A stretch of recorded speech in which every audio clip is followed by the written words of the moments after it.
Het belangrijkste nieuws uit Curaçao in het Nederland. Extra Journaal, vers van de pers.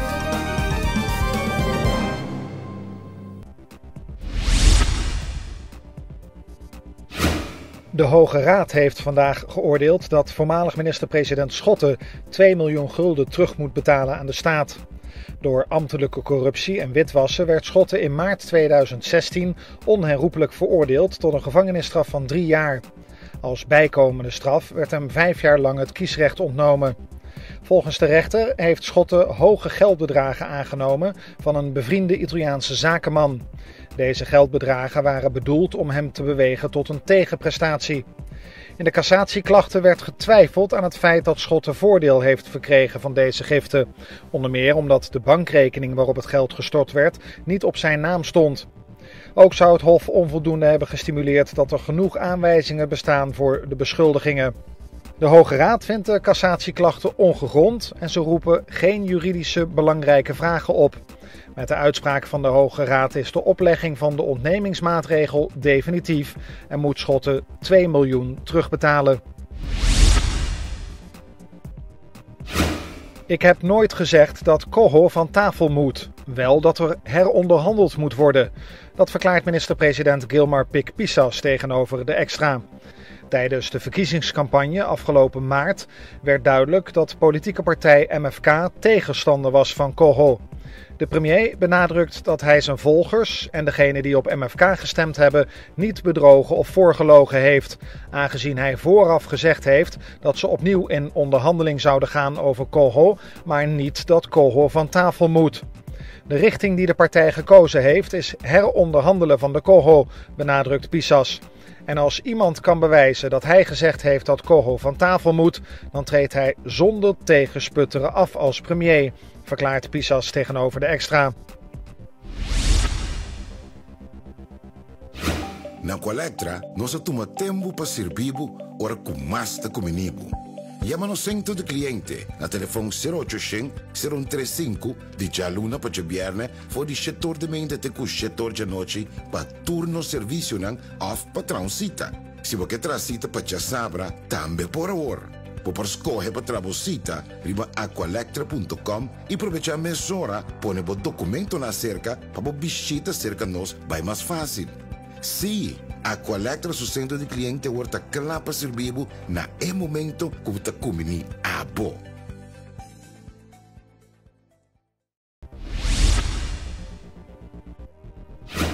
Het Curaçao Medical Center wil niet langer met het Analytisch Diagnostisch Centrum, het ADC, samenwerken. Volgens de Extra kwam dit als een grote verrassing voor ADC-directrice Lianne Kova. Volgens Kova heeft ADC een brief van CMC ontvangen waarin dat staat. De brief wordt op dit moment intern besproken. ADC wil dat minister van Gezondheid, Natuur en Milieu, Dorothy Pieters-Janga, intermedieert tussen beide partijen. Er zijn volop investeringen gedaan en we maken ons dan ook grote zorgen, aldus Kova. Het lijkt erop dat de relatie tussen CMC en ADC al een tijd niet goed verloopt. Zo was er vorig jaar een dispuut over facturering en is CMC ontevreden over de late ontvangst van testresultaten. Terwijl de vaccinatiegraad op Curaçao stijgt, laten de laatste coronacijfers een daling zien in het aantal besmettingen op het eiland. Het doel is om ervoor te zorgen dat zoveel mogelijk mensen compleet gevaccineerd worden, zodat het aantal ziekenhuisopnames ook verder daalt en de druk op de zorg afneemt. Rekening houdend met hoe het aantal gezette vaccinaties gestaag oploopt, wordt waarschijnlijk zeer binnenkort de 100.000 behaald. Tot gisteren waren er 96.529 personen die hun eerste vaccinatie lieten zien. Ruim 97.000 personen lieten zich registreren voor de eerste vaccinatie.